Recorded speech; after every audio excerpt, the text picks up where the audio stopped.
Malaysia peneraju aero angkasa terkemuka.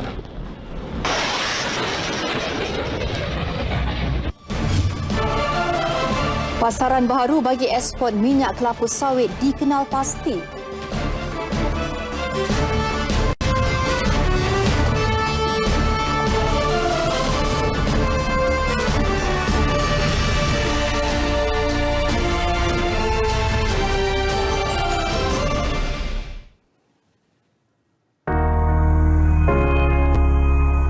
Dari Pusat Pameran Antarabangsa Mahsuri, Lapangan Terbang Antarabangsa Langkawi, dan dari Resorts World Langkawi.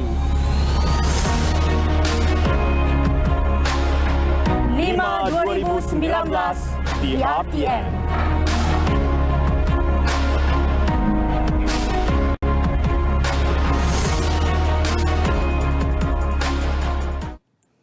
Assalamualaikum, salam sejahtera bersama saya Faris Izzat Syahrudin. Dan saya Farhata Lasyati Osman.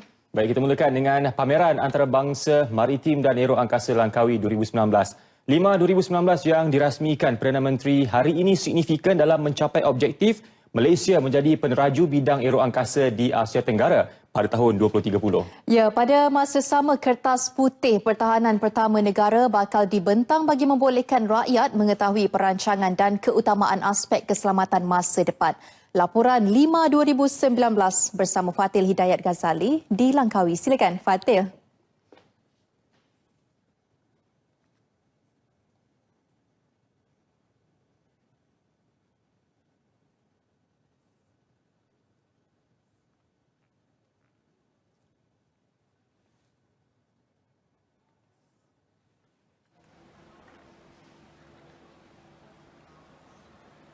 Ya, Faris dan Farhatul di Studio 3 Angkasa Puri. Terima kasih. Kerajaan sememangnya mahu menjadikan Malaysia sebuah negara aero angkasa yang meraih bahagian penting di pasaran peringkat global. Berucap merasmikan 5 2019 pagi tadi, Perdana Menteri Tun Dr. Mahathir Mohamad optimis yang industri aero angkasa negara akan terus berkembang. 11 projek pelaburan aero angkasa baru bernilai 816.3 juta ringgit diluluskan tahun lalu. We plan to make Malaysia the leading aerospace nation in the Southeast Asia and an integral part of the global market. This is spelled out under the Malaysia Aerospace Industry Blueprint for 2030. To achieve it, MITI through the National Aerospace Industry Coordinating Office has implemented various aerospace industry development initiatives covering industry facilitation, local supply chain development, competency development, research and technology, international collaboration, and human capital development. As of today, 19 key initiatives of the blueprint are being implemented by the National Aerospace Industry Coordinating Office. Tahun lalu saja, Malaysia mengekspor peralatan dan alat ganti pesawat bernilai 8.48 bilion ringgit ke Amerika Syarikat, Singapura, United Kingdom, China dan Perancis. Jumlah itu meningkat 20.7% berbanding 2017. Pada 2018, industri aero angkasa Malaysia menyaksikan perkembangan positif terutama dalam sektor penyelenggaraan dan pembaikan MRO aero angkasa dengan meraih pendapatan berjumlah 14.4 bilion ringgit serta 24,500 tenaga kerja berkemahiran tinggi. Menerusi belanjawan 2019, Malaysia memperuntukkan 5.9 bilion ringgit untuk sektor keselamatan meliputi pertahanan, ketenteraman awam dan penguatkuasaan. Pelaburan dalam sektor keselamatan akan melengkapkan angkatan bersenjata dengan teknologi terkini dan persenjataan. Ancaman keselamatan moden memerlukan Malaysia dan negara-negara lain terus meningkatkan dan memodernkan aset strategik mereka.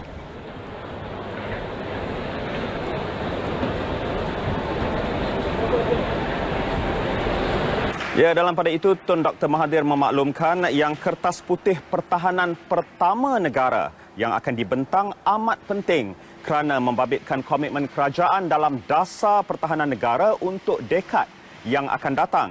Laporan itu akan menentukan lanskap pertahanan merangkumi aspek strategi, elemen dan pendekatan pertahanan yang bakal digunakan membabitkan semua agensi keselamatan sedia ada. The Defence White Paper is a significant contribution to the Malaysian defence landscape for several reasons. It represents a strategic outlook of defence. The paper is also a preview of the core elements of the country's defence strategy, which listed the strategic interests of national defence and security. Pameran 5 2019 mencatat sejarah tersendiri apabila disertai paling banyak aset ketenteraan dan komersial, membabitkan 390 syarikat dari 31 negara pempamer. Ya, aksi pembukaan 5 2019 pagi tadi nyata cukup menakjubkan apabila 29 pesawat tentera udara Diraja Malaysia TUDM berjaya menampilkan aksi aerobatik yang memukau lebih 2,000 penonton.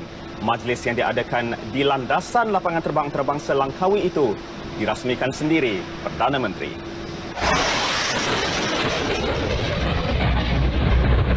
Aksi pembukaan selama 8 minit menampilkan formasi udara serta persembahan aerobatik juruterbang TUDM bersama jet pejuang FA-18D Hornet, Sukhoi Su-30 MKM, Hawk 108-208, Airbus A400M, Pilatus dan helikopter Nuri.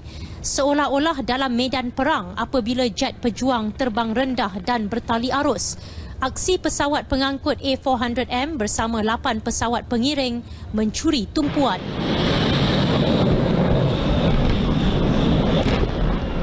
Letupan dan kepulan asap menjulang menjadi aksi kemuncak yang menakjubkan. 5 bukan sekadar pameran. Sebaliknya, sejak edisi pertama pada 1991, ia menjadi medan menilai keampuhan aset pertahanan. Justru Tun Dr. Mahathir percaya 5 2019 boleh menjadi tempat bagi peserta global mencari pembekal tempatan yang terlibat dalam ekspor produk aeroangkasa. Pada masa sama, Malaysia juga meninjau peluang lain, terutamanya dalam reka bentuk, bahagian dan komponen kapal, integrasi sistem dan pengeluaran peralatan marin.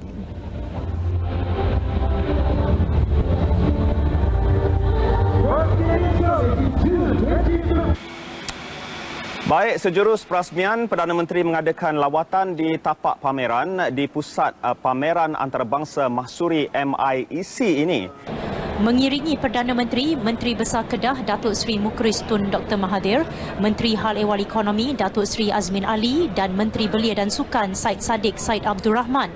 Tun Dr. Mahathir meluangkan masa hampir 3 jam melawat pavilion komersial syarikat-syarikat berkaitan pertahanan tempatan dan antarabangsa. Beliau turut berkesempatan melancarkan radio tentera VHF Mudah Alih Generasi Kedua TRC 5200. TRC 5200 adalah hasil usaha syarikat Sapura selama 20 tahun yang dibangunkan dan dikilangkan jurutera tempatan Malaysia. Pada 5 1997, Perdana Menteri melancarkan radio mudah alih generasi pertama TRC 5102. Ya, bukan sekadar pameran, malah penganjuran 5 2019 bakal membuka pintu kepada pemain industri pertahanan dan komersial tempatan mempromosi produk serta perkhidmatan masing-masing ke peringkat global. Teknologi terbaru akan dibawa masuk sekaligus memberikan pendedahan dan menggalakkan perkembangannya di Malaysia. Saya bangga dengan kejayaan 519 pada tahun ini kerana ianya telah berjaya untuk mencipta peluang-peluang pelaburan baru, khususnya untuk syarikat-syarikat tempatan seperti yang dinyatakan oleh Yang Amat Berhormat Perdana Menteri sebentar tadi. Beliau mahu melihat syarikat-syarikat tempatan hari ini boleh berdaya saing dengan syarikat-syarikat di peringkat antarabangsa dan ini sedang berlaku. Di sinilah untuk mengetahui yang terkini, baik dari segi desain, dari segi teknologi, dari segi keberkesanan kos, dari segi macam-macam kemudahan lain yang mereka bekalkanlah. Jadi sebab itu dia berubah kerana teknologi ini biasanya berubah selalu. Jadi kita di peringkat kerajaan termasuk di kementerian harus faham perkembangan yang terkini. Nak mengetahui apa jenis aset-aset yang boleh digunakan oleh kerajaan. Kerana tiap-tiap tahun kita menyediakan peruntukan. Tetapi kita nak pastikan aset yang kita beli untuk bekalan perkhidmatan dan sebagainya itu mesti yang terbaik. Teknologi baru yang nak dipamerkan itu bertujuan untuk menerokai pasaran di ASEAN, pasaran di rantau Asia ini yang saya lihat masih lagi bertumbuh besar. Yang paling penting sekali ialah bagaimana Malaysia, khususnya Kedah, dapat mengambil kesempatan ini untuk menarik pelaburan dalam sektor aeroangkasa. Ya, seperti yang disebutkan awal tadi, 11 projek pelaburan baharu dijangka bakal menjana lebih 1,500 peluang pekerjaan. Sektor penyelenggaraan dan pembaikan MRO aeroangkasa yang menjana 24,500 tenaga kerja berkemahiran tinggi. Bukti prospek kerjaya yang cukup cerah untuk rakyat Malaysia, khususnya generasi muda dalam sektor berkenaan. Aeroangkasa is a very sektor yang besar yang sedang melipat ganda setiap tahun. Pada masa ini bila kita sedang berbincang, ada kekurangan pekerja dalam kru dan sebagainya. Dan juga kita ada satu Tibet training di Shah Alam di mana is full pack. Dan kita ingin membesarkannya supaya penglipatannya dapat dilebihkan. Dan dalam bab ni memang kita nak pastikan bahawa anak muda khususnya dapat dilatih sebaik mungkin dan mereka lah yang akan mengambil alih dan menggerakkan industri-industri ini di mana kita tidak perlu lagi bergantung kepada tenaga asing kerana kita sendiri dia ada high skilled workforce yang mencukupi. Sebagai contohnya kita akan berkolaborasi dengan Sapura dan beberapa tokoh industri yang lain untuk pastikan bahawa graduan daripada IKBN dan IKTBN bawah Kementerian Belia Sukan dapat diberikan peluang supaya akhirnya mereka dapat diserapkan, they are trained and they become high skilled workforce dan apabila mereka diserapkan kualiti pekerjaan yang mereka dapat pun jauh lebih baik. Ya, kehadiran ratusan delegasi antarabangsa bertaraf menteri, panglima angkatan tentera dan duta-duta asing pada acara pembukaan 5 2019 bukti keyakinan pihak luar terhadap kestabilan ekonomi dan politik di Malaysia ini yang kekal utuh. Mereka berpendapat 5 merupakan platform terbaik untuk membangunkan sektor aeroangkasa dan maritim negara menerusi pelbagai perkongsian strategik yang bakal dijalin sekaligus merealisasi hasrat menjadikan Malaysia hub pengeluar pesawat dan komponennya. Well, this has got a long history. I was at the first Lima about 30 years ago. And Malaysia has changed enormously since the investment in this show. Everyone's come here, everyone has local partners, technology has been transferred, and you have a very successful and competent aerospace industry, which didn't exist, but was very young 30 years ago. And now you've got a mature industry, and so it's a very valuable show for people to come to for the region. We're in a very challenging global market at the moment. However, Malaysian industry has been very strong. It is developing, it's moving forward, and it's thanks to shows like Langkawi where they can showcase their capabilities. I am from Azerbaijan, ambassador of Azerbaijan. We took part all time in this event, and we also finding here something important for our country. I think Malaysia also take many things from this big event. You know, now everywhere power become main element in politics and in the defense. And every country must make their power more powerful. Negara Turki menjadi pempamer terbesar untuk edisi 5 kali ini dengan memiliki ruang pavilion komersial yang mencecah 730 meter persegi di MIEC ini. 252 meter persegi daripadanya merupakan ruang untuk syarikat pertahanan negara itu, Aselsan. Selebihnya milik Roketsan, pengeluar senjata utama dan kontraktor pertahanan yang berpusat di Ankara. Menurut pengarah pembangunan pemasaran Roketsan dari Turki, Dr. Huday Özdamar, penting untuk pihaknya memberikan pendedahan kepada pelawat perdagangan berkenaan komponen dan teknologi yang digunakan. Menurut pengarah pembangunan pemasaran Roketsan dari Turki, Dr. Huday Özdamar, penting untuk pihaknya memberi pendedahan kepada pelawat perdagangan berkenaan komponen dan teknologi yang digunakan. We try to explain them that all the systems are designed by using the Turkish engineers, and all the materials that we are using in our components, in our missiles, are Turkish design and Turkish product systems. That's why we invite all the military officials and the authorities to look for and to identify our quality and performance of the company and the products. Bagi pempamer tempatan, Kementerian Pengangkutan selaku penganjur bersama Kementerian Pertahanan memiliki pavilion berkeluasan 462 meter persegi. Keseluruhannya, 406 syarikat tempatan dan antarabangsa menyertai edisi ke-15. Malaysia menerima banyak sebenarnya kertas cadangan melibatkan pelaburan asing dalam jumlah yang cukup besar. Bagaimanapun, Perdana Menteri Tun Dr. Mahathir Mohamad berkata, kesemua tawaran berkenaan perlu diteliti terlebih dahulu bagi memastikan ia benar-benar menguntungkan negara.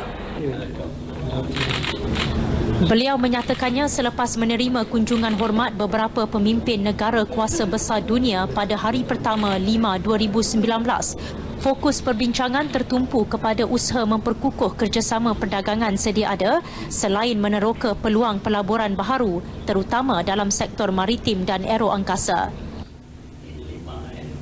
Jumpa dengan beberapa delegasi yang diketuai oleh menteri, iaitu daripada Perancis, daripada Rusia, juga daripada Jepun. Dan mereka semua menyatakan keinginan mereka untuk bekerjasama dengan Malaysia, dan kalau mungkin dalam keadaan tertentu mereka akan adakan plans untuk manufacture whole aircraft ataupun komponen. Itu satu perkara yang kita bincang. Saya berpendapat bahawa hasil daripada perbincangan ini akan ada follow up dengan setting up of manufacturing aircraft or aircraft parts in Malaysia. Terdahulu, Menteri Pertahanan Perancis memulakan kunjungan hormat terhadap Tun Dr. Mahathir. Ia diikuti Menteri Perdagangan dan Industri Rusia Denis V. Manturov, seterusnya penasihat khas Perdana Menteri Jepun Kentaro Sanura. Ya, 5 sebenarnya kekal signifikan selaku pameran aeroangkasa dan maritim utama di rantau Asia Pasifik. Itulah penanda aras yang berjaya dicapai 28 tahun selepas penganjurannya. Kali pertama hasil cetusan ilham siapa lagi kalau bukan Tun Dr. Mahathir sendiri. Kita ikuti temu bual eksklusif Hanim Buhili bersama Perdana Menteri. Salah satu daripada aset pertahanan yang dipamerkan di Pusat Pameran Antarabangsa Mahsuri MIEC bersempena dengan 5 2019 adalah bot pemintas laju CJ-66 buatan syarikat Malaysia, Muhibah Engineering. Ia berkapasiti 1,300 tan dengan kapasiti minyak penuh dan ia diperbuat di Teluk Gong, Pelabuhan Kelang. Jadi ini salah satu daripada aset pertahanan yang dibangunkan oleh syarikat tempatan. Saya tidak keseorangan di atas bot ini. Bersama dengan saya adalah orang penting dalam penganjuran 5 itu sendiri, Perdana Menteri Tun Dr. Mahathir Mohamad. Tun, ini satu manifestasi keseriusan syarikat-syarikat Malaysia dalam penganjuran event ataupun acara sebesar 5 ini. Pastinya Tun sendiri boleh menarik nafas lega dengan kejayaan satu lagi 5 bermula 1991, kini kembali bukan sahaja sebagai Perdana Menteri tetapi juga Ahli Parlimen Langkawi. Secara keseluruhannya, apa yang Tun nak sampaikan? Ya, pada mulanya tahun 1991 kita mencadangkan 5. Kita tidak fikir ada ramai exhibitors yang akan datang. kita cuma harap dapat pesawat-pesawat kecil. Tetapi minat yang ditunjuk oleh exhibitors begitu besar sehingga kita dapat pamerkan daripada pembuat pesawat dan sebagainya dengan secara besar-besaran. Di masa yang sama kita dapati syarikat-syarikat Malaysia juga menunjuk minat untuk terlibat dalam pembuatan termasuk elektronik. Dan hari ini kita dapati bahawa syarikat-syarikat tempatan sudah maju jauh ke hadapan dan mereka sudah dapat menguasai teknologi dan teknik membuat pesawat tanpa pilot dan juga kapal perang dan sebagainya daripada A to Z, iaitu mereka lah yang mencipta, reka bentuk dan sebagainya. Pesawat-pesawat perang ini kompleks, sukar untuk dicipta, tetapi alhamdulillah kita sekarang ini mempunyai kebolehan yang jauh ke hadapan dan kita boleh bukan saja bina untuk negara tetapi juga untuk ekspor. Tun, saya nak sentuh juga tentang industri, pelan tindakan industri aero angkasa negara yang dilancarkan pada 1991 yang mencetuskan ilham penganjuran 5. Kembalinya 5 kali ini selepas 28 tahun ia dianjurkan. Sejauh mana pelan tersebut mencapai objektif memandangkan sasaran negara adalah untuk menjadi peneraju industri aero angkasa di rantau Asia Pasifik menjelang 2030, Tun? Pencapaian 5 lebih daripada yang dijangka. Kita masih fikir pada masa kita lancar 5 ini bahawa kita akan jadi pemain kerdil yang tidak banyak kebolehan. Tetapi hari ini kita dapati syarikat-syarikat dan pekerja-pekerja negara kita mampu mengeluarkan barangan-barangan yang canggih, yang up to date, dan ini adalah satu kemajuan yang tidak disangkakan pada masa kita melancarkan 5. 2017 nilai kontrak dan MOU lebih 3.8 bilion ringgit. Sasaran kita kali ini 4 bilion ringgit. Tun melihat dalam konsistensi kerajaan membangunkan industri pertahanan, kita mampu capai sasaran dalam tempoh ditetapkan, Tun? Saya fikir kita mampu, bahkan kebolehan kita menakjubkan kerana kita dapati mereka dapat mencipta alat-alat elektronik dan sebagainya, yang mana ini akan membebaskan kita daripada selalunya terpaksa bergantung kepada bekalan daripada luar negeri. Mungkin ada pengumuman yang Tun sendiri nak buat nanti menerusi 5 kali ini? Ya, saya berharap bahawa di masa-masa hadapan kita boleh menguasai teknologi sepenuhnya supaya kita tidak lagi bergantung kepada negara asing. Tetapi kita berpendapat bahawa pihak yang akan mengguna, iaitu tentera dan tentera laut dan sebagainya, mestilah beri kepercayaan kepada pembuat tempatan. Kalau tidak, mereka akan terus membekal daripada luar negeri dan kita tidak akan perolehi teknologi dalam bidang ini. Selain segmen aero angkasa, segmen maritim juga tidak kurang hebatnya. Ini merupakan satu detik dan juga peluang keemasan bukan saja untuk pemain industri, kepada rakyat secara keseluruhannya. Dengan bangkitnya industri pertahanan dan juga sektor komersial yang kini sudah pun turut serta dalam penganjuran 5, sebab Kementerian Pengangkutan juga kini merupakan penganjur bersama Kementerian Pertahanan, manfaat kepada rakyat, Tun. Yang utamanya rakyat akan dapat peluang bekerja.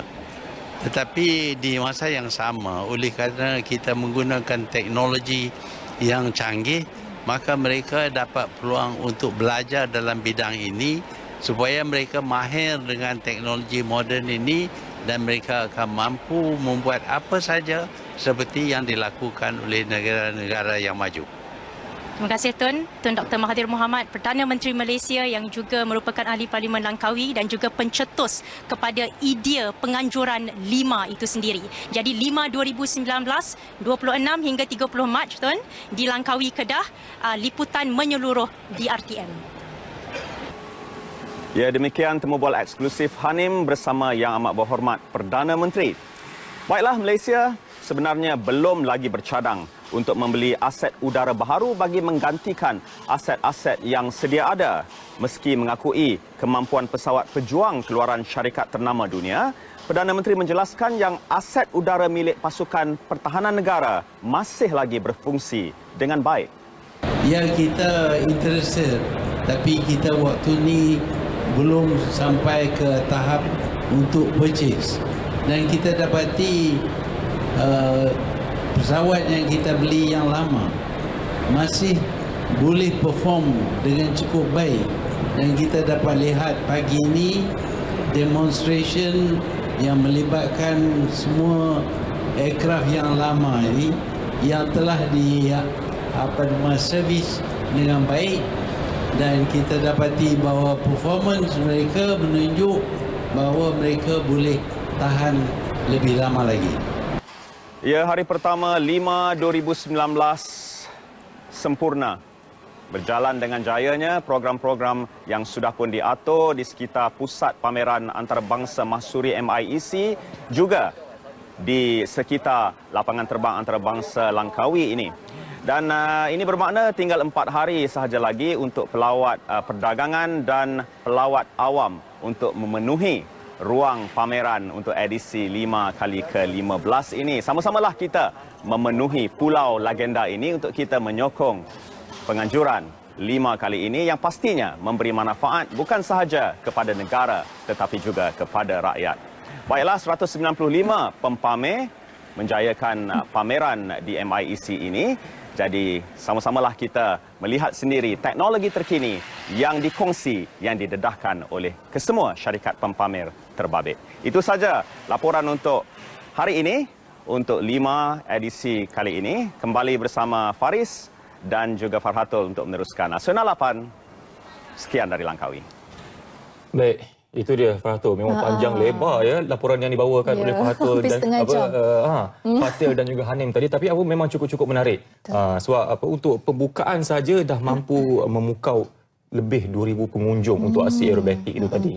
Dan pastinya tak hairan kalau 5 2019 ni mampu menarik lebih 40,000 pelawat perniagaan serta kira-kira 200,000 pengunjung. Dan sepasti pengunjung juga sangat teruja melihat aksi-aksi yang telah dipersembahkan oleh pesawat, dan mungkin mereka merasa berada di medan perang apabila pesawat itu juga meluncur rendah. Itu yang memang cukup-cukup menarik. Dan kita teruskan dengan perkembangan seterusnya di sidang Dewan Rakyat pula, di sini pula. Okey. Beberapa pasaran baharu bagi mengeksport minyak sawit negara telah dikenal pasti. Ya, Menteri Industri Utama Teresa Kok menyatakan harga minyak sawit dipengaruhi kadar permintaan serta kestabilan pasaran dunia. Ketika menjelaskan mengenai penurunan harga sawit, beliau menyatakan kerajaan akan membantu golongan pekebun kecil sawit serta mencari pasaran baharu. Siapa jadi Perdana Menteri pun, harga sawit dia melampau naik dan turun. Ini tak ada kena-mengena dengan siapa jadi kerajaan, siapa jadi Perdana Menteri. 800 masa baju pekan. Come on lah, Pak Menteri. Ini adalah yang sebagai Come on lah, please lah. Jadi menteri yang ada standard sikit lah. Beliau berkata demikian ketika celahan ahli Parlimen Paya Besar Muhammad Shahar Abdullah yang mendakwa harga minyak sawit lebih stabil ketika pentadbiran kerajaan terdahulu. Tambah Teresa ketika menjawab soalan asal menyatakan pameran minyak sawit di Jeddah, Arab Saudi bulan depan antara platform pasaran baharu negara. Baik, tindakan Malaysia mempertimbang untuk memboikot import barangan dari Eropah turut disokong kepimpinan Indonesia. Ya, pengerusi Lembaga Pemulihan Tanah Persekutuan Felkra Berhad, Datuk Nagib Wahab berkata, tindakan boikot itu pasti memberi kesan buruk kepada hasil perdagangan negara-negara Eropah. Keputusan untuk memboikot barangan Eropah dicapai sebulat suara dalam beberapa siri perbincangan Majlis Negara-Negara Pengeluar Minyak Sawit CPOPC bersama Menteri kedua-dua negara. Dan antara dua negara ni 90% pengeluaran dunia dari Malaysia dengan Indonesia. Jadi kami meminta rakan dari Indonesia untuk bersama-sama dengan kami. Dan kali ini mereka sudah setuju. Presiden mereka pun sudah setuju untuk mengambil tindakan seperti ini. Maksud mereka dah mula ke ataupun mereka sekarang sudah membuat keputusan yang sama dengan Malaysia. Selain itu, kesemua negara anggota CPOPC sedang mempertimbang untuk menghantar delegasi berjumpa dengan kepimpinan tertinggi di Eropah untuk mengubah persepsi negatif Wakil Kesatuan Eropah mengenai industri kelapa sawit. Persetujuan telah dibuat, tapi sama ada mereka akan teruskan mengambil yang mereka telah membuat keputusan ini. Tapi kira saya mereka akan tetap membuat kawatan. Tapi terpulang kepada menteri masing-masing. Tapi keputusan itu telah dibuat. 4 agensi pengeluar sawit negara, Felkra Berhad, Felda, Risda dan Persatuan Kebangsaan Pekebun Kecil Malaysia sudah menjemput 26 duta negara EU di Malaysia untuk program turun padang ke kawasan ladang penanaman komoditi itu bulan depan. Ini memberi peluang kepada duta-duta itu melihat lebih dekat bagaimana proses penanaman serta kelebihan kelapa sawit. Beliau yang juga Ketua Pegawai Eksekutif Persatuan Kelapa Sawit Malaysia MPOA mengulas kenyataan Perdana Menteri yang merancang untuk mengurangkan import barangan dari EU sebagai tindak balas terhadap langkah mereka memboikot minyak sawit. Kamal Firmansyah Kamaluddin, RTM. Meningkatkan keberkesanan inisiatif pencegahan penderaan dan pengabaian kanak-kanak, Kementerian Pembangunan Wanita, Keluarga dan Masyarakat KPWKM mengambil langkah proaktif membangunkan sistem semakan pesalah jenayah seksual terhadap kanak-kanak dalam Daftar Kanak-kanak atau EDKK. Ya, menerusi sistem tersebut, mana-mana individu atau organisasi yang menguruskan kanak-kanak boleh menyemak rekod jenayah seksual pekerja atau bakal pekerja bermula 1 April ini. Sistem EDKK itu dilancarkan Timbalan Perdana Menteri Datuk Seri Dr. Wan Azizah Wan Ismail yang juga Menteri Pembangunan Wanita, Keluarga dan Masyarakat di Putrajaya. Pengenalan sistem berkenaan meningkatkan pelindungan dan keselamatan terhadap kanak-kanak serta mengekang atau mencegah jenayah terhadap golongan itu daripada terus berlaku dan berulang. Dalam sidang media, Timbalan Menteri Pembangunan Wanita, Keluarga dan Masyarakat Hannah Yeoh berkata, sistem berkenaan mempunyai lebih 3,000 nama pesalah jenayah seksual terhadap kanak-kanak sejak 2017 hingga Februari 2019 mengikut Akta Kesalahan-Kesalahan Seksual terhadap Kanak-kanak 2017, Akta 792. Beliau menyarankan ibu bapa dan majikan untuk memanfaat sistem tersebut sebagai langkah pelindungan tambahan kepada kanak-kanak. Baiklah, sebelum ke berita selanjutnya, kita langsung ke Jabatan Meteorologi untuk ramalan cuaca bersama pegawainya Atikah Marzia. Ya, silakan. Baik, terima kasih Faris dan juga Farhatul yang berada di Angkasa Puri. Assalamualaikum dan salam sejahtera. Kembali bersama Jabatan Meteorologi Malaysia pada malam ini untuk perkembangan cuaca yang terkini.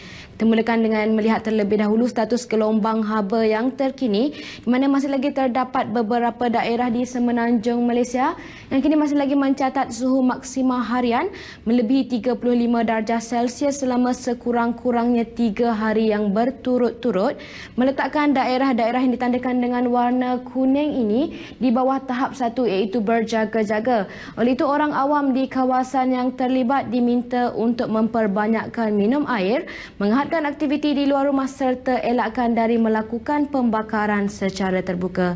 Baik, seterusnya untuk melihat keadaan cuaca semasa pula, kita beralih ke paparan imej satelit. Melalui cerapan imej satelit yang terkini, diperhatikan ketika ini terdapat kelompok awan aktif kini lebih tertumpu di sekitar bahagian pantai barat semenanjung, juga melibatkan beberapa bahagian di negeri Sabah dan juga negeri Sarawak yang secara amnya boleh memberikan potensi keadaan cuaca yang agak lembap di kawasan yang tersebut. Melalui paparan imej gemar radar juga diperhatikan hujan lebat dan ribut petir yang berlaku di sekitar bahagian utara semenanjung Malaysia sejak dari awal petang tadi kini sudah mulai beransur reda. Walau bagaimanapun, hujan lebat dan ribut petir yang berlaku di sekitar bahagian negeri Selangor, negeri Sembilan Melaka dan juga bahagian barat negeri Johor ini dijangka masih lagi boleh berterusan dalam tempoh 1 ke 2 jam sahaja lagi. Manakala untuk negeri Sarawak pula, keadaan cuaca lembap yang berlaku di sekitar bahagian tengah dan juga utara negeri Sarawak ini dijangka akan beransur reda dalam tempoh sedikit masa sahaja lagi. Untuk anda yang ingin mengetahui tentang keadaan cuaca pada hari esok, Jabatan Meteorologi Malaysia masih lagi menjangkakan hujan lebat dan ribut petir masih lagi boleh berlaku melibatkan kawasan pantai negeri Sarawak, juga melibatkan bahagian perairan Selat Melaka Utara, dan menjelang petang pula hujan lebat dan ribut petir masih lagi dijangka boleh berlaku melibatkan bahagian barat dan juga utara negeri Sarawak, juga boleh berlaku melibatkan 1-2 tempat melibatkan bahagian pantai barat Semenanjung. Baik, ini sahaja ramalan cuaca yang dapat saya kongsikan pada malam ini. Berikut pula merupakan ramalan cuaca bagi bandar-bandar utama di seluruh Malaysia untuk sepanjang pagi esok. Sekian dahulu dari Jabatan Meteorologi Malaysia. Saya Atikah Marziah. Assalamualaikum dan salam sejahtera.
Baik, saudara, sebentar tadi telah masuk waktu solat fardu isyak bagi wilayah Persekutuan Kuala Lumpur dan kawasan-kawasan yang sewaktu dengannya.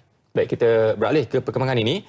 Pemberian awan akan dilakukan di Johor April ini sekiranya cuaca panas berlanjutan, dan ia akan melibatkan kerjasama Randhill SAJ Sdn Bhd, Badan Kawal Selia Air Johor serta Jabatan Meteorologi Johor. Menurut Esko Perdagangan Antarabangsa, Pelaburan dan Utiliti Johor, Jimmy Puah Wisa berkata, cuaca kini dalam fasa peralihan monsun dan beberapa kawasan sudah mula menerima hujan. Namun angin hanya bertiup ke kawasan barat Johor dan tidak bertiup ke kawasan timur. Kos pembenihan awan dianggarkan RM500 hingga RM600,000 untuk 10 kali penerbangan. Mengulas mengenai paras air di empangan Macap, ia berada di paras kritikal iaitu 14.45 meter.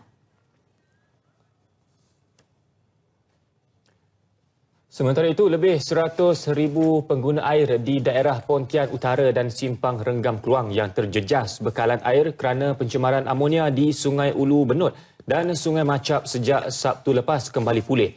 Paras bacaan amonia dicatat pada masa ini ialah 2.5 ppm. Sektor perkilangan yang berdekatan dengan Sungai Macap akan sentiasa dipantau bagi memastikan industri berdekatan sungai itu tidak tercemar seperti kejadian di Sungai Kim Kim. 11 lokasi di Negeri Sembilan telah ditawarkan kepada Kementerian Perumahan dan Kerajaan Tempatan KPKT bagi memberi peluang kepada lebih ramai rakyat di negeri itu memiliki rumah menerusi projek perumahan rakyat PPR. PPR merupakan antara usaha kerajaan memastikan peluang rakyat berpendapatan rendah memiliki rumah sendiri. Wartawan Nur Julizan Muhammad Zain melaporkan. Berdasarkan keluasan tanah di 11 lokasi itu, kerajaan negeri menganggarkan 2,782 unit rumah boleh dibina bagi memenuhi 3,000 permohonan daripada penduduk berpendapatan rendah di seluruh Negeri Sembilan.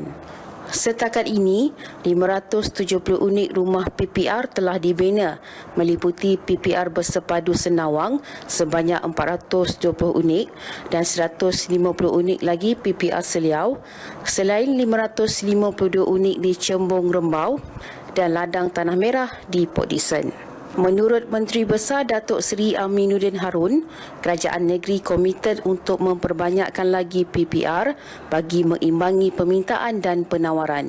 Kita juga telah menyediakan 11 tapak yang telah kita hantar kepada KPKT 11 tapak tersebut juga telah dinilai, dilawat oleh pihak KPKT iaitu di Seremban dan satu lagi di kawasan Jempol. Jadi mereka telah datang pada bulan Februari dan hujung bulan ini mereka akan membuat penilaian kali kedua dan insya-Allah kita berdoa agar tapak-tapak yang kita tawarkan ini dipersetujui oleh pihak KPKT. PPR Rantau merupakan projek PPR kelima yang dibangunkan KPKT di Negeri Sembilan. 100 unit rumah PPR jenis teres itu dijangka siap sepenuhnya Mei tahun ini. PPR Rantau dibangunkan di atas tapak seluas 15 ekar.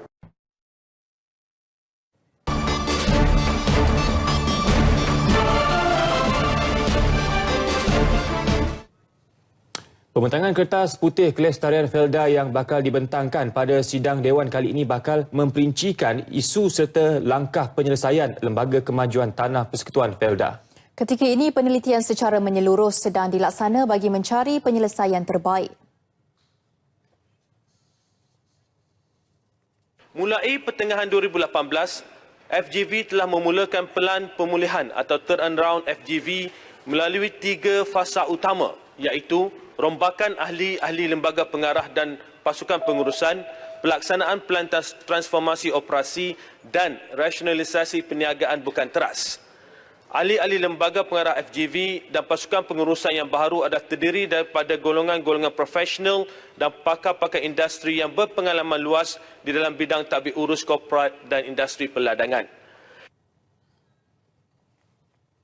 Waktu pertanyaan-pertanyaan menteri turut diberitahu kerajaan sedang menilai dan menyemak semula modul projek Delivery Partner PDP bagi pelaksanaan projek Lebuh Raya Pen Borneo khususnya dari aspek situasi keupayaan keuangan semasa. Jelas Menteri Kerja Raya Baru Bian, penentuan hala tuju Lebuh Raya Pen Borneo bakal diumum selepas kerajaan selesai meneliti dan menimbang mekanisme terbaik berhubung penjimatan yang bakal diperolehi daripada projek itu.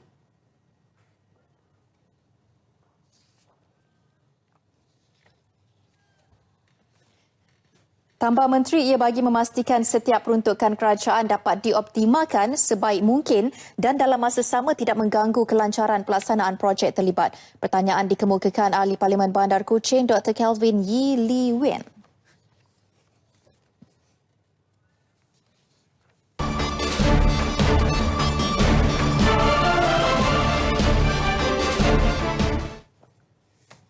Penggunaan sistem pembayaran tanpa tunai termasuk e-dompet berpotensi menangani gejala rasuah.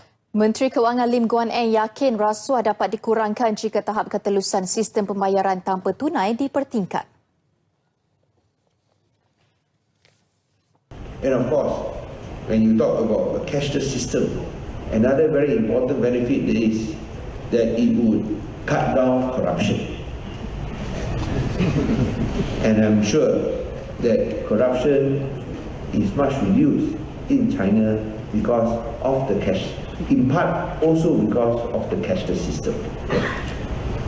So technology can help to cut down corruption. And then as a way forward, I think this is good for every country and especially for Malaysia. Beliau berucap pada majlis perasmian WeChat Pay Malaysia, penyelesaian pembayaran mudah alih oleh aplikasi WeChat. Nilai kerja dan sumber pembekalan Airbus di Malaysia dijangka mencecah 2.24 bilion ringgit menjelang 2023. Peningkatan lebih 1/3 daripada perolehan 1.62 bilion ringgit pada 2018. Nilai tersebut disokong kadar pertumbuhan trafik penumpang yang lebih tinggi di rantau ini dan permintaan tinggi bagi perkhidmatan penyelenggaraan, pembaikan dan baik pulih MRO.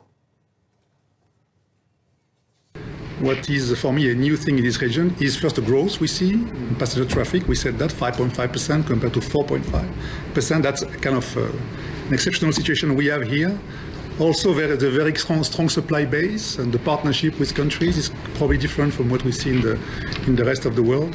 The dynamism of the region is also outstanding. So I see the growth is there definitely for us in all branches of our business, be it commercial aircraft, defense and space or helicopters. We see very strong potential here compared to the other regions. and then we will. Baik, saudara, segmen sukan malam ini kita akan terus bersama Ifah Hazim. Ya, silakan Ifah.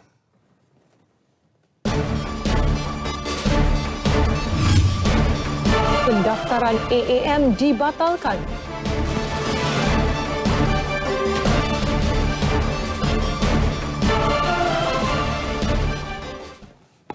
Assalamualaikum dan salam sejahtera. Segmen Sukan Nasional 8 malam ini kita mulakan dengan berita ini. Pesuruhjaya Sukan mengesahkan telah mengambil tindakan membatalkan pendaftaran Persatuan Automobil Malaysia AAM berkuat kuasa 30 November lalu berikutan kegagalan mematuhi Akta Pembangunan Sukan 1997. Menurut kenyataan media yang dikeluarkan oleh Pesuruhjaya Sukan Datuk Zaitun Othman, antara kesalahan AAM yang dikenal pasti yang membawa kepada pembatalan tersebut adalah tidak mengemukakan maklumat yang kena beri MYKB yang mengandungi dokumen minit mesyuarat agung, senarai ahli jawatan kuasa, penyata kewangan tahunan yang diaudit, laporan aktiviti tahunan dan senarai yang gagal dihantar sejak 2016. Menurut kenyataan itu lagi, tindakan ini terpaksa diambil kerana AAM tidak memberi kerjasama walaupun telah beberapa kali diberi surat peringatan dan tunjuk sebab. Berikutan pembatalan tersebut, AAM tidak boleh menganjurkan sebarang aktiviti di dalam dan luar Malaysia. AAM telah membuat rayuan kepada Kementerian Belia dan Sukan, namun rayuan telah ditolak selaras dengan Seksyen 21. Pembatalan tersebut turut dimaklumkan kepada Persekutuan Automobil Antarabangsa FIA dan Persekutuan Pemotoran Antarabangsa FIM. Nasib 3 pemain bola sepak Perlis terbela selepas sah menyertai pasukan PDRM bagi memperkuatkan baki saingan Liga Premier. Penjaga gol Syahril Sa'ari, pemain pertahanan Azmizi Azmi dan pemain tengah Syukur Azmi menjadi sebahagian pemain The Corps selepas tamat tempoh 30 hari untuk bekas pemain Perlis mencari pasukan baru. Pengurus PDRM Datuk Kamarul Arifin Muhammad Syaha berkata, kehadiran pemain-pemain itu bukan sahaja menyelamatkan periuk nasib mereka, tetapi menampung kekurangan dan memperkuatkan lagi pasukan selepas mengharungi saingan hambar setakat ini. Saya percaya dengan kehadiran terutama Syahril akan banyak membantu, dan Syahril dah turun bersama kita untuk perlawanan menentang UKM, dan kehadirannya saya nampak memberi impak besar kepada barisan pertahanan kami. Selain itu, beliau menaruh harapan tinggi kepada ketujuhlatih baharu ELR Barrison yang bersama pasukan sejak 9 Mac lalu untuk mengubah nasib PDRM bagi menghadapi saingan kedua Piala FA dan Liga awal April nanti.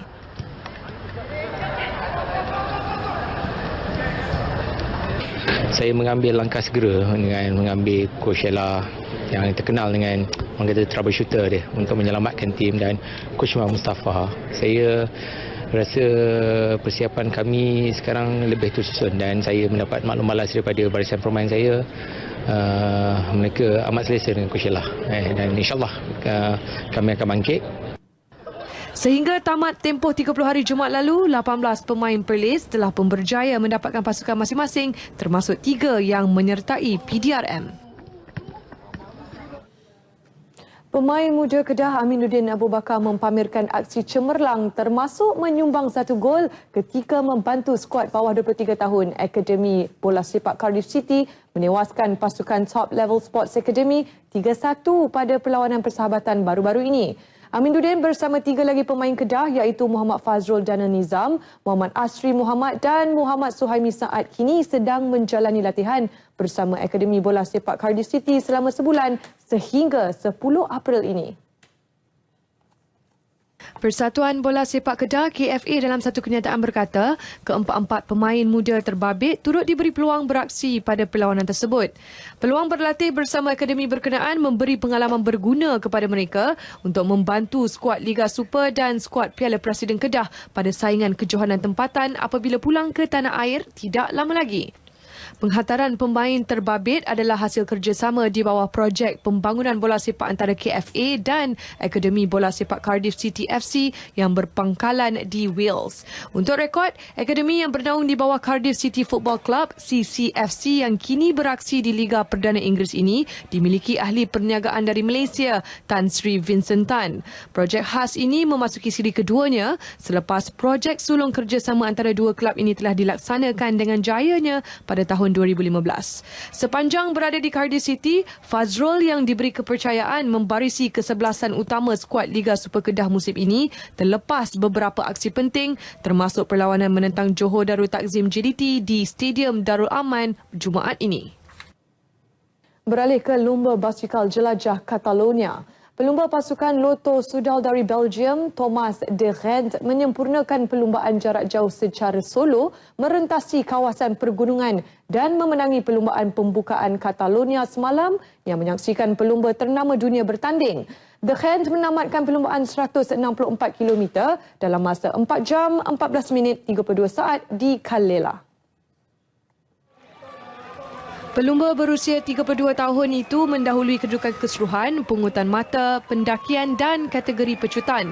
Sementara itu, pelumba Jerman Maximilian Schachmann dari pasukan Bora Hansgrohe melakukan pecahan peloton pada 5 km akhir dengan menduduki tempat kedua pada saat-saat akhir perlumbaan, sementara Gregor Bole dari Bahrain menduduki tempat ketiga.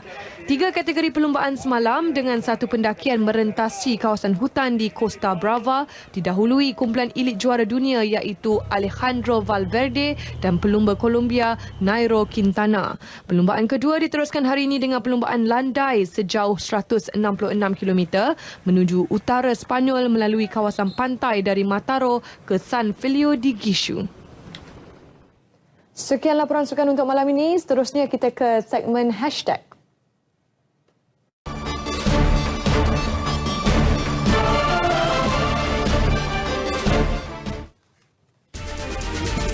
Ismail Zulfiq, 10 tahun dilahirkan tidak sempurna, namun kehebatannya di kolam renang telah menjadikannya inspirasi kepada ramai orang. Dia yang berasal dari Bosnia-Herzegovina memenangi pingat emas pertamanya dalam acara 50 meter di Croatia. Ismail sebelum ini amat fobia terhadap air.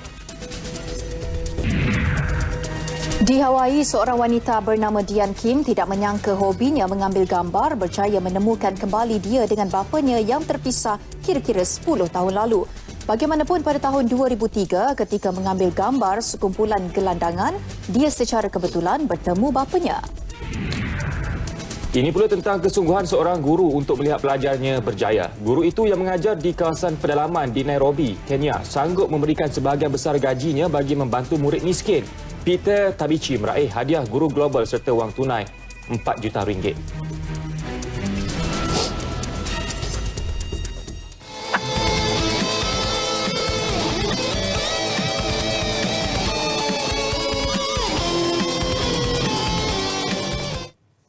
Baik Farhatul, seterusnya kita akan berkongsikan mengenai 3 penyanyi Norin Aziz, Misha Omar dan Siti Sarah yang dijangka akan berpadu suara di atas satu pentas April ini pada konsert Soul Sisters. Ya, bukan itu sahaja, ada sebuah lagi konsert yang akan diadakan pada bulan depan. Nak tahu kisah selanjutnya terus bersama Bidiva.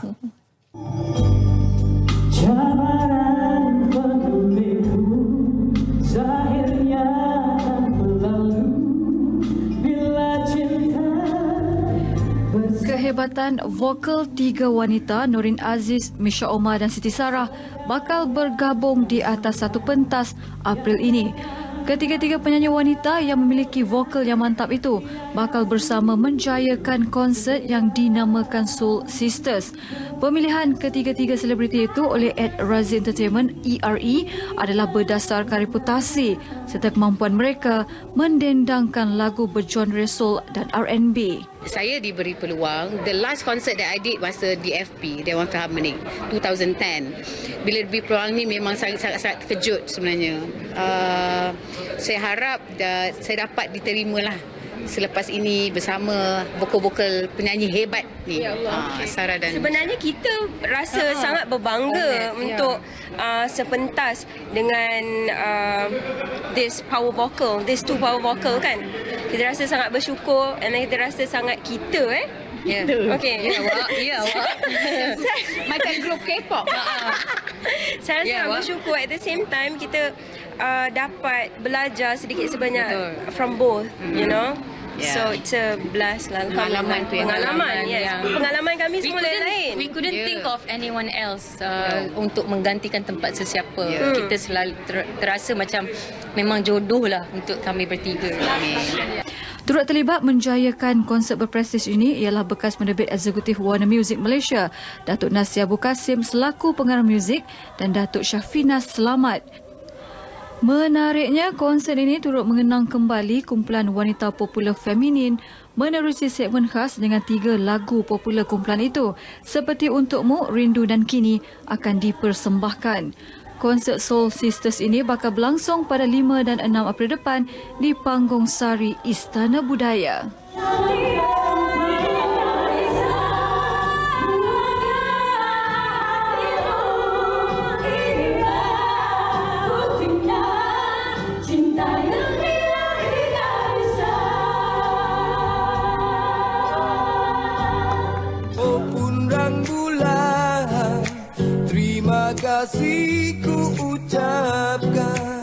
Jika tadi kami bawakan kisah konsert Soul Sisters yang bakal berlangsung April ini, kisah kedua ini juga masih mengenai konsert.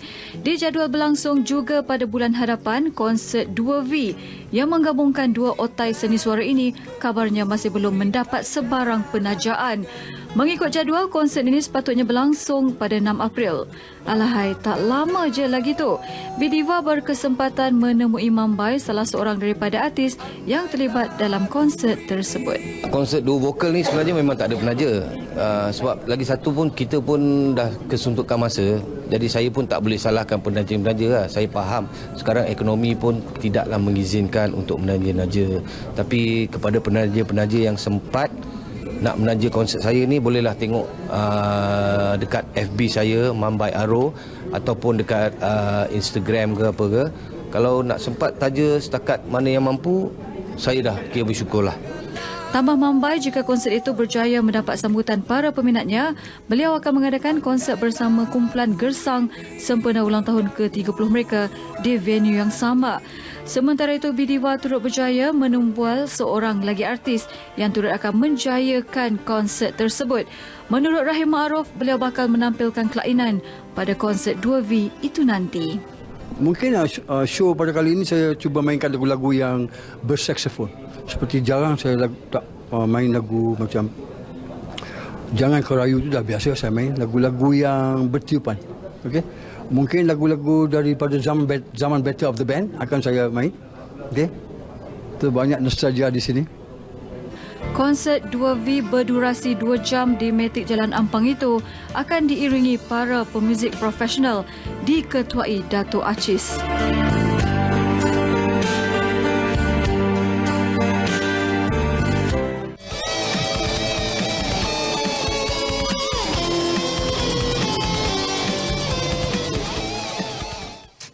Baik, saudara, paparan itu menutup Nasional 8 edisi Selasa 26 Mac 2019. Ya, layari Facebook Berita RTM dan YouTube rasmi Berita Nasional RTM untuk mendapatkan pelbagai info menarik dan sempena cuti persekolahan ini, eloklah berkunjung ke Langkawi terutama bagi melawat pameran 5 2019. Assalamualaikum. Salam hormat, jumpa lagi.